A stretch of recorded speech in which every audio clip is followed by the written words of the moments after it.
Hello. Hi, I'm Commissioner Henri E. Brooks, and welcome. Welcome to Lean In with Commissioner Henri E. Brooks. I'm your host, and I have a guest today. I have a very special guest, someone that I care a lot about, and you will too when you hear him. Welcome, Pastor Fisher. Thank you so much for being here. Commissioner Brooks, it is a deep honor, and you know the feeling is more than mutual. I think you stole your title from something I say in my sermons when I tell people lean in and don't log off. Well, I did. No, you didn't steal it. You didn't steal it.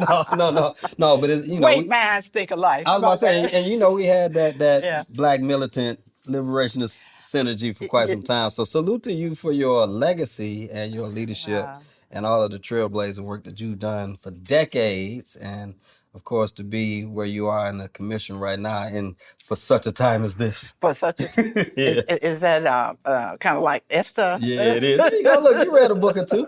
There you go. Yeah. Now, glad to be with you. No, Thank you. I've got to say this. I appreciate having an opportunity to listen to you on Sundays, because sometimes I've gone through a week Mhm. and a week of maybe things that were kind of disturbing Mhm. and didn't really sit right in my spirit. So then I log on Mhm. to your sermons on Sundays sometimes, and it reaffirms that I need to continue Yep. in what I'm doing, that my Blackness Mm-hmm. is okay, Yeah. and I'm right. At least most of the time.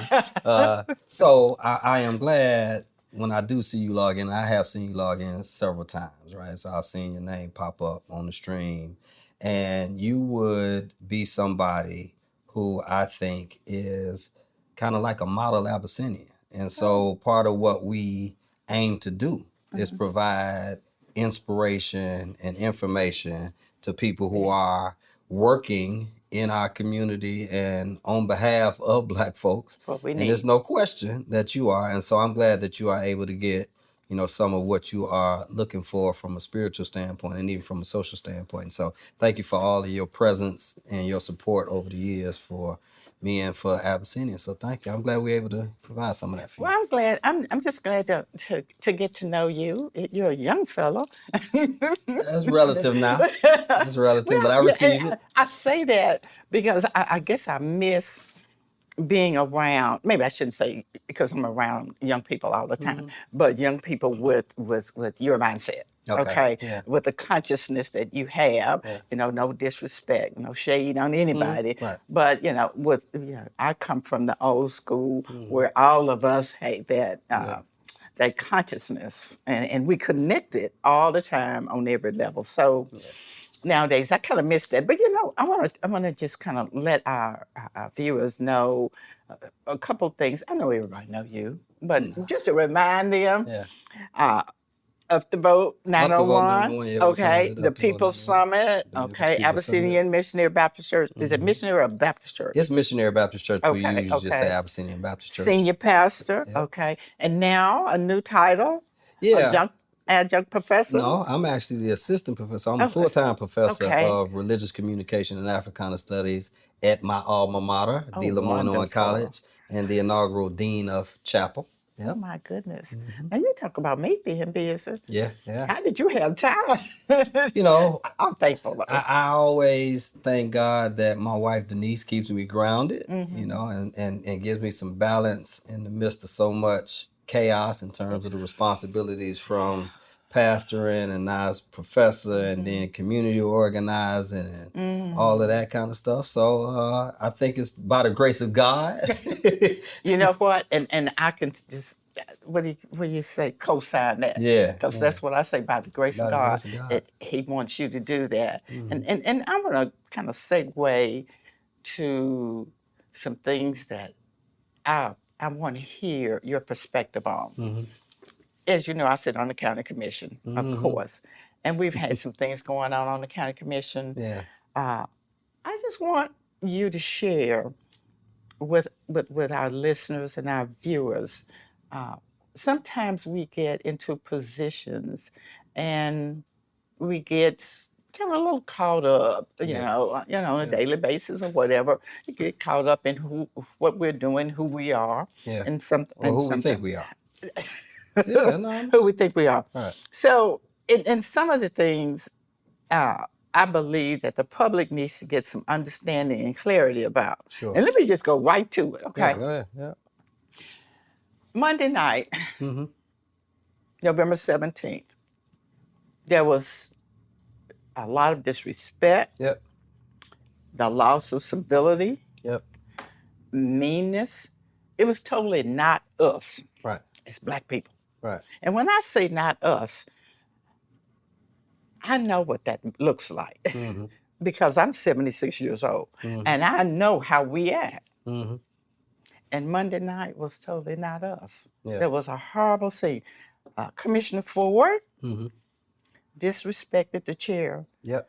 a young Black woman who has served the county commissioner, served the school board, serving the community. Yeah. But most of all, she has been elected to the county commission, and she was elected to that position. Mm-hmm.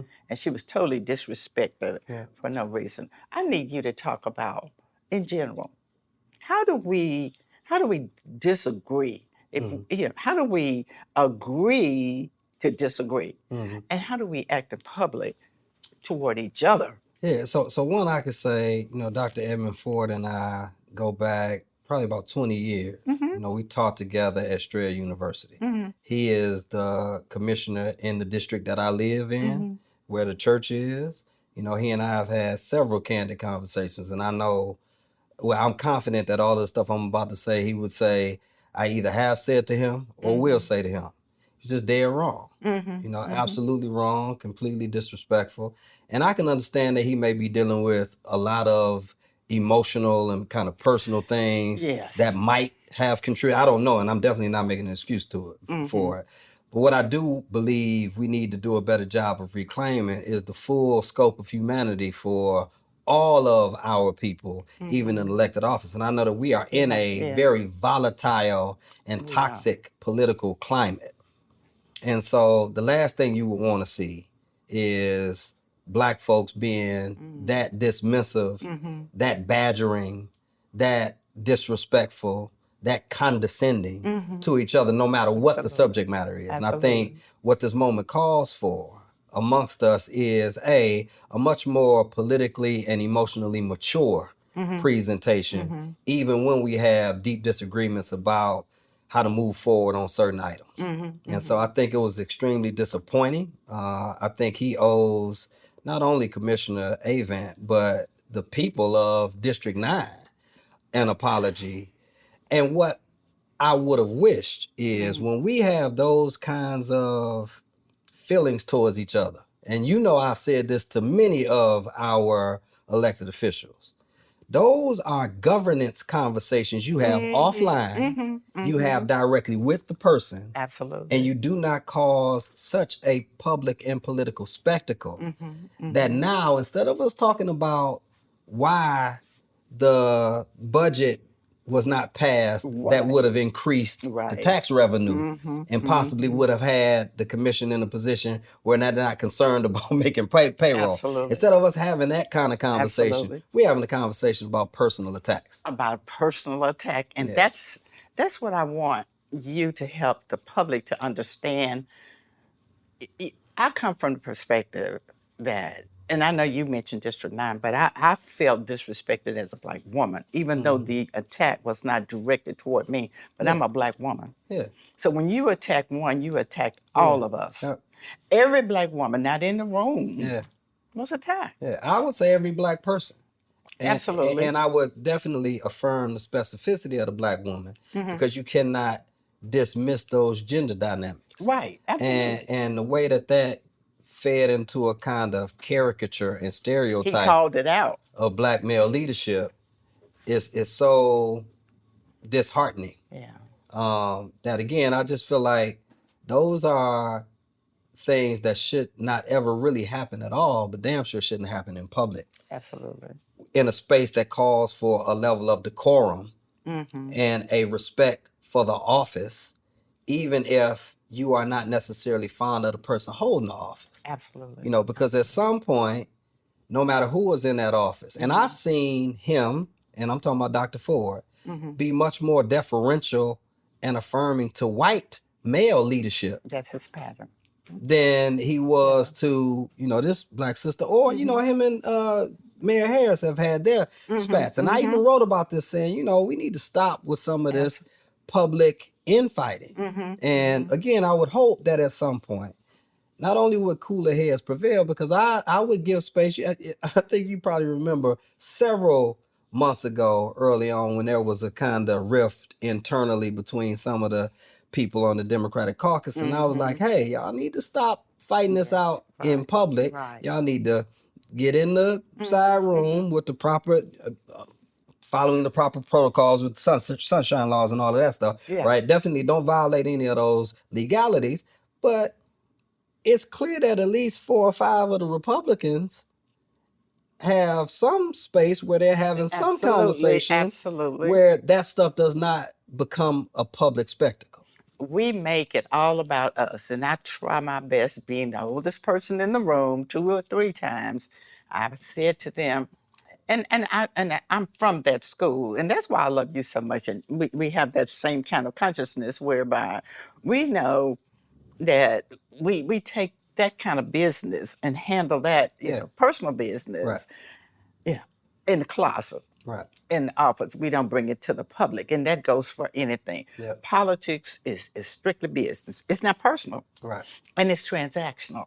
Okay, so I would hope, and I keep saying, and I will continue to say, and I hope you have an opportunity to come and speak to our Black Caucus.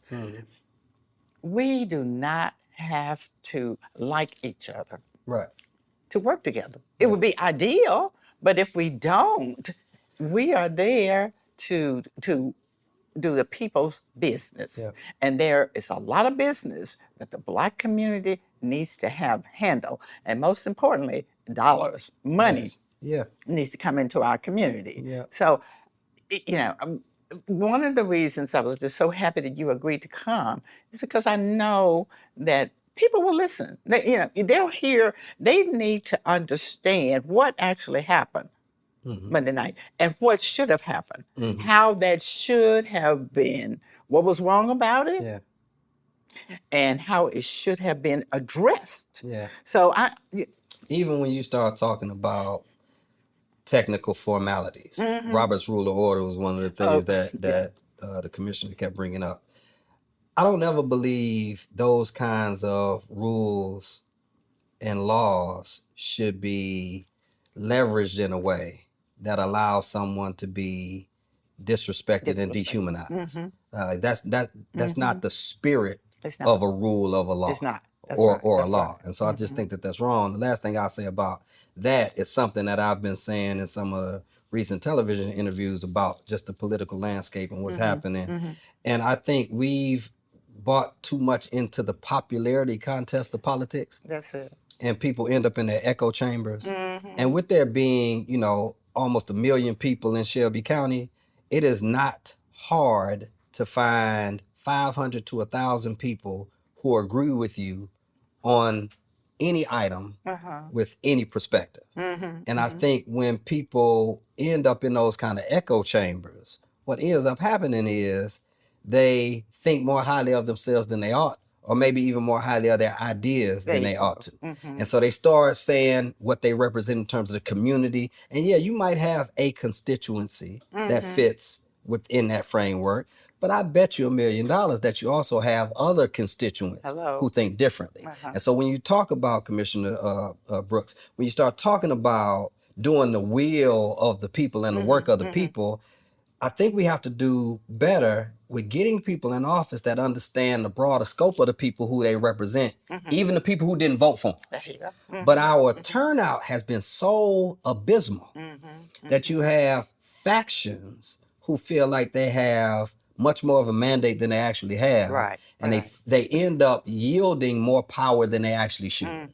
And that's how you end up abusing some of that power. So what I am hopeful for is that situations like this not only just rile people up, but get them motivated to be educated on the political issues that they are passionate about, and then turn that education to a voter There empowerment you go. so that our voter turnout is higher. Because if you have 15 or 20% turnout, then chances are only 2 to 3% of the electorate ends up deciding who gets into a particular office. There you go. And so now they think that they got some big, huge representation when really it's 2, 3, 5%. fluke. Right. And so if we can get the percentages into the 50 and 60 percentile, then all of a sudden you have people in office who have a better perspective on what adequate representation looks like. And I'm glad you said that. It's a good segue, but let me just say this. That's what I'm working on. I've had a series of voter education forums, and I was talking earlier about we registered people. We have people registered to vote, and that's what we've been focusing on. But if you have 15,000 people registered to vote and you only have 2,500 to come out, something is wrong. Right. I've been saying that since we launched Up to Vote 901. You know, Well, yeah. You just realize that you don't necessarily have a voter registration problem. What you have is a voter engagement problem and a voter education problem. Education problem. And since people are not adequately educated on the issues, it also causes, Commissioner Brooks, a lot of apathy because people get riled up and then they get upset about something and then they get upset with the wrong person. And then when you find out that you were upset with the wrong person and you expended all of that energy and nothing really changed, you start saying, well, it don't matter who you have in the position. Right. I'm just going to stay at home because they're going to do what they want to do anyway. Yes. But that's exactly what we were talking about. I should have had you here. Earlier, we talked about how you need to make sure that we would connect voting to survival issues and concerns in your community, in your life. And you need to get to know the people who are running for office. You can't wait for someone to tell you about them. I mean, you can't just wait for just because he's your fraternity brother. That's the popularity your sorority contest. sister. That's the popularity your church contest. member. No. Or because you like how they dance or sing. Oh, I like her hair. Yeah, you know. That's how we've done it. Yeah. And I say it, and I've been saying on the podcast. I said on my during my voter education forums throughout my district. Yeah. We must be independent voters. We must be informed voters. We have to do our own homework. We've got to find out about these characters. You know, what are they doing? What have they done in the community? What do you stand for? What's your position? And not just on anything. What is their position on the things that you care about? If they're running for an office in your district, and all those county offices going to be up, in May. So get to know the candidates. Do your homework. Go to forums. Google them. I mean, email uptovote901@gmail.com. Ask any question you want to ask. We'll do our best to get you the information as best as we can. I was going to go there. I want to talk about that. I know we had it was the Up to Vote 901. The People Summit. The People Summit. Okay. That's right. So now, what did we learn from the summit? Yeah, I think we learned where some of the elected officials, where they stand on some of the issues that are important, and they were willing to be held accountable and put on public record. You know, some of the things that you remember. If you remember our exchange at the end, I can't remember exactly what the question was. It was something that was coming before the commission, and I was asking you if you were in agreement with it. And for a while, you were answering the question with necessary context. And I said, Commissioner Brooks, I understand. I need a yes or no.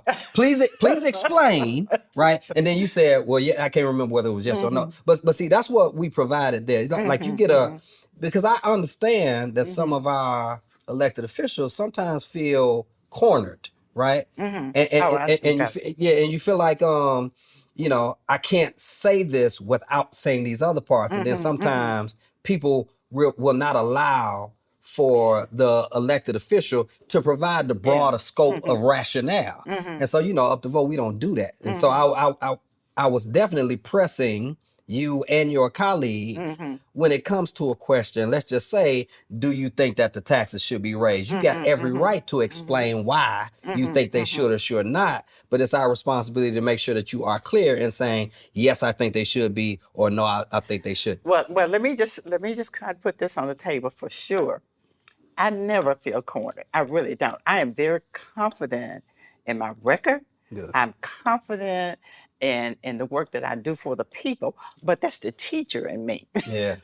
Yep. I always want to give context. I always want to explain. I always think that, I need to take this opportunity to share some information.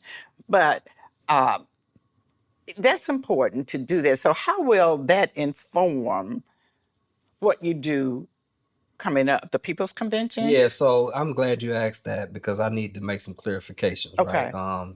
One, the Memphis People's Convention proper Okay. that we revived in 2019 after the one in 1991. So people should know, between 1991 and 2019, there was no Memphis People's Convention. And so when we revived it, it was about the city elections because, as you know, at the time, the city elections were completely nonpartisan with no runoff Right. and no primary. So it was almost inevitable that if there were a lot of African American candidates, you were going to split the black vote. Yeah. And so the aim was to educate people on the issues and try our best to unify people around a consensus candidate to minimize the likelihood of vote splitting. In the county elections, because there are primaries for the county elections as well as the federal elections, Right. we would do the people's primary. And that is an opportunity for us to get ahead of the primaries and then provide people with an opportunity to see who consensus candidates might be even in the primary. Because, like I know, when it comes to a countywide election, chances are if you win the Democratic nomination in most of the county commission seats, in the countywide seats, you're generally going to win the general election in August. Right. And so if we were trying to wait, it would be kind of mute. And so that's what we would be doing during our county election cycles. And in the off year, when there is no election, as was the case in 2025, we would do the Memphis People's Summit. And that's when you bring the elected officials together and you get to hold them accountable for where they stand on issues that are important. And as you said, you are so confident in your record, right? You get to say, hey, here's where I voted on this particular issue and here's why. And we always, I just really applaud anyone who is willing to explain exactly why they made the decisions that they made. And I just think sometimes elected officials are given a kind of reductionist platform and they're not viewed in the full scope of an ideological or philosophical, roundness and depth and texture. So those were the things that's the cycle for Up to Vote 901. When there is a municipal election, we'll do the Memphis People's Convention leading into the municipal election because there are no primaries. When there are primaries, we'll do the People's Primary, which is the primary election before the real primary election. Did y'all get that? Yeah. And then we'll keep you informed. Yeah. Y'all can always rewind and press play. Lean in, don't log off. I love this guy. and so whenever there is no election that year, we always want to do a measure of accountability for the people who are in office. I think it's wonderful. I think it's so important. That's important to hold people accountable, and they need to know that they're being held accountable, and that will make for a better community when people know that they're being held accountable because they'll do their jobs. And, I come from old school. I'm just going to say it just like it is. When you go to the polls and vote for me, you have hired me. So I'm your employee, which means I need to go to work for you. If I don't do my job, you do not leave me in office. It's just like, working at, some company. You get an evaluation, you haven't done your job, you get fired, you get your papers. If my students start scoring me low on my teaching evaluations. Okay. Eventually, I'm going to have to go to the chair of the department and explain why my teaching scores are so low, and they might give me an opportunity to improve it. There you And go. if I don't, then I'm going to end up in the vice president of academic affairs office, and they're going to say, "Thank you, but your services are no longer needed at Thank this you for institution." your service. Yeah, you know, Goodbye. right. And so I think you're bringing up one of the most concrete points in politics over the last 50 years. It's the way that our system has been structured. You got so many people who are not doing a generally good job in the office, but keep getting reelected. And I'm arguing that they are getting reelected with the very low turnout numbers. Because all they got to do is manipulate a small number of people, generally through the popularity that we refer to as name recognition. Oh, name recognition. And so long as you have name recognition, then the likelihood of you being reelected to office is high, especially if you don't have term limits and all that stuff. So it's a lot of stuff that we need to do to get our people in a better position so that the people who are in office end up recognizing that they do work for the people. Absolutely. And you know what? Speaking of term limits, let me just say this whole school board issue debacle, it was not and it is not about anyone wanting to keep their friend, from my perspective, in office. Okay. What is important about the school board and aligning those elections of the school board members who were just elected and who still have terms, time on their term, is invalidating the vote of people who voted in 22. And see, that bothers me because see, at one point in time, I didn't have the right to vote. Yeah. Based on my color. Yeah. So there is no way that I'm going to stand for. Yeah, and even the logic around, you know, as somebody who has done some political organizing, I know just because you stack a ballot does not increase voter turnout. If that's the case, the Memphis municipal election has 17 people running for mayor. If it's about stacking the ballot and that's increasing turnout, then we should have had record-breaking turnout, and we did not. It was abysmal turnout, per Yes. usual. And so part of the logic around that was just wrong. I agree with many of y'all that I think from a constitutional standpoint, it is in violation. I think it definitely undermines people's voice. And a point that I don't think has been amplified enough. People have to learn the political maturity of making a bed and then having to lie in it. Hello. You do not, because the last thing I would want is for a bunch of non-Black constituents and non-Black elected officials to just simply not like something that a Black elected official has done and say, because I don't like it, I'm about to go through these measures and shorten your term. And cut your term short and then make you have to, campaign again. And this is regardless of how you feel about the person in the office, it's about the principle here. Absolutely. And so political maturity means I recognize that I either went to the ballot box and helped put this person in office, or I stayed at home. There you go. And helped put this person in office. And you got to understand that. Staying at home. Yeah. Not doing anything. Yeah. Not making your voice heard. Yeah. Yeah. That's hurtful. Yeah. That does not help. So, we all have a responsibility. Let me interject and I'll wrap this up, because my point is, just because somebody in office does something that you are not fond of while they're in office does not mean they need to have their term limit shortened. Sometimes you have to mature enough to say, I need to be wiser in the selection process. And I need to be more engaged in the process of decision making to ensure that what I believe should happen is going to happen. And I also have to be conscious of the fact that I am one of thousands of constituents.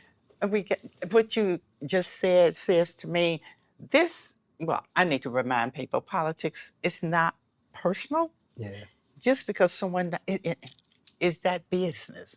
Politics is strictly business, and we need to understand that. And I know we're almost out of time, and I'm gonna have to have you back. But I've got to ask you about the mayor's race coming up. The county mayor's race is coming up, and I just read on social media or heard on one of those newscasts that we have another candidate in the race. So we have 8 people now? Yeah, I think that's one of the counts. Okay. So what is your take on that with all of these folk running for county mayor? Look, How's they going to one of the local news stations asked me shake out? about this. And so, I say, whoop-de-doo. If somebody else files and if they meet the qualifications to run, go for it. Okay. Right? And I am not concerned about the vote splitting because it's a primary. Now, if someone with, and I'm not talking about any person in particular, so we'll just make it clear. And I will say anybody's name if I wanted to. So I'm saying I'm not talking about anybody in particular. I'm saying as a matter of political aspiration. If a person does not have the qualifications, there you go. If the person does not have the credentials, if the person does not have a track record, and we end up electing them into office, shame on us. Absolutely. And it goes right back to what I said about the political maturity. If that's the bed you make, then you have to lie in it and live with the consequences. And so what I would like to believe is that the people of Memphis, especially, and Shelby County more generally, are wise enough, no matter who gets in there, to weigh their options and pick who they believe to be best. I know a lot of people feel, certain ways about the current mayor, Mayor Lee Harris. I say this. I would pick Lee Harris over Dave Lenore 1,000,000 times. Oh, absolutely. And so when we start making our political assessments of how people are operating in office, I would hope our political memory is long enough to have a contextual understanding of what the options were. Okay. When you want better options, then you can't complain if everybody's jumping in the race, but you're saying you want all of these wonderful options. And I think it's important for us as community members, especially those of us engaged in political organizing, to create an environment where the proper types of candidates can emerge. Yes. Hence the Memphis People's Summit, the Memphis People's Convention, the Memphis People's Primary. And so I don't feel any way about anybody who has thrown their name in the hat. If they meet the qualifications, it should be well within their legal rights to do it. And it is the citizens' right to make sure that we are assessing the people who are applying for this job and making sure that the person that ends up being hired is the person who is best suited to implement the things that we believe should be implemented in the community. And we need to know what issues we're concerned about, and we need to make sure that the issues we're concerned about, our families concerned about, our friends, our church, our sorority, our fraternity, they are all aligned. They're aligned with the candidate. That's right. So, and how will you know that? You got to do your homework. You got to go to forum. Yes. You can have a forum. You can host one. Question and answer at your church. Just have them all to come. But we got to get off the couch. Yeah. And then you got to do your part. We all have a role to play. So again, I know we're out of time. I don't want to let him go, but I'm going to ask you this. Have you ever thought about running for office? I am in office. Pastor is public office. Political office. It's look, political. You know how the church is. So God knows I was elected into that office. As of last Sunday, my key still worked. I'm going to narrow it down. So I am saying this to say, I sincerely believe I am in the space that I have been destined to be in. Yes. I don't have any aspirations to be a county commissioner or a city council person or a mayor or any of those elected offices. I believe it is my duty as a faith leader. It is my duty as a college professor. It is my duty as the dean of chapel to make sure I'm engaged with those of you who are in those positions and I'm providing my perspective from my experience. Absolutely. And I'm going to do what I can to provide as much information and inspiration and energy and empowerment to the people who help elect y'all. I think that's my responsibility. So beyond that, no, I don't think I'm called to do that, and I'm not interested in running for none of that stuff. Y'all can be in the meetings all day talking to white folks about their money. I got better things to do with my black time. That's one black job you don't want. Right. No, my black job, that ain't in my black job description. Well, listen, and all of that you said, you do it well. Thank you. Extraordinarily Thank well. you very much. I appreciate you. I'm so glad to know you. I'm just so glad that to be able to tune in to you on Sundays, and I'm committing myself to making it there. Oh yeah, come on. I'm definitely, because I know I'm an Abyssinian. You are an Abyssinian. I affirm that. I stamped that. Abyssinians, y'all heard what she said, right? She got the pastor stamp, okay? Okay. Listen, thank you all so much. We've had so much fun. I Always. love you. I Love you love too, you. I sister. love you. And I love you all. Want you to tune in again. You can get this podcast anywhere. Anywhere you pick up a podcast, check out Lean In with Commissioner Henri E. Brooks. Tell them Thank lean you so in, don't much. log off. Tell them lean in, don't log off. Lean in, don't log off. Thank you. Thank you. Have a great one.